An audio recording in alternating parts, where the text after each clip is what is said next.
তুমি কোথায় ছিলে পুলিশ মন্ত্রী, জবাব দাও, জবাব চাই, জবাব দাও। আরজিকর কাণ্ডে প্রতিবাদের ঢেউ জেলাতেও। উপযুক্ত বিচারের দাবিতে এবার পথে নামলেন উত্তর দিনাজপুরের বালুরঘাট জেলা হাসপাতালের চিকিৎসক ও নার্সরা। ওপিডি খোলা রেখেই বিক্ষোভে অংশগ্রহণ করেন তাঁরা।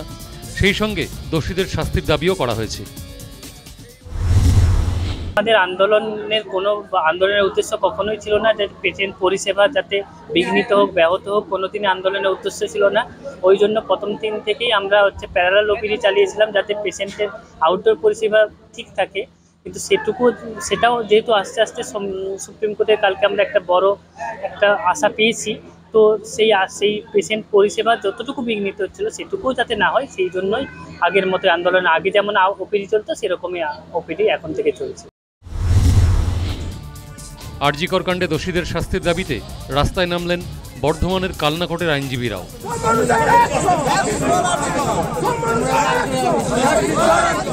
প্রতিবাদ মিছিল করেন পুরুলিয়া জেলা আইনজীবীদের একাংশ।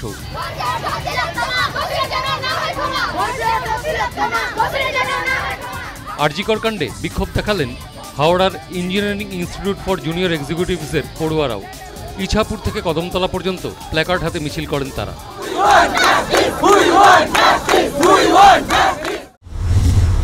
তারা এর মধ্যে যুক্ত রয়েছে, সবাই যেন শাস্তি পায়। আমাদের সবাই ছাত্র হিসেবে, একটা স্টুডেন্ট হিসেবে আমরা চাই যেখানে আমরা এর পরবর্তীকালে কাজে যাব সেখানে যেন আমরা স্বাধীন মতো নিজের মতো করে আমরা কাজ করতে পারি। সেখানে গিয়েও যদি দর্শকরা আমাদের মধ্যে এসে এভাবে ব্যবহার করে, আমরা তো আমাদের ফিউচার নিয়ে আমাদের প্রশ্ন উঠে যাবে। আমরা চাই জাস্টিস হোক। এই যে আমার মা বোন যদি রাতের বেলা 7টার উপরে বেজে যায়, তখনই আমাদের চিন্তা হয় কি আমার মা বোনটা ঘরে ফিরবে তো, আমার মা বোনের কোনো ধর্ষকদের হাতে পড়ে যাবে না তো। আমরা তার বিরুদ্ধে একটি প্রতিবাদ করে তুলছি এবং আমরা চাইছি যে তিলোত্তমা যিনি এত খারাপভাবে ধর্ষিতা হয়েছেন তার প্রতি একটা জাস্টিস আসুক, ন্যায় বিচার আসুক। আরজিকর কাণ্ডে রাজ্য জুড়ে প্রতিবাদের ঝড় অব্যাহত। পরিস্থিতি যা, তাতে বিচারের দাবিতে আন্দোলন আরও চরম আকার নিতে পারে বলে আশঙ্কা। News time.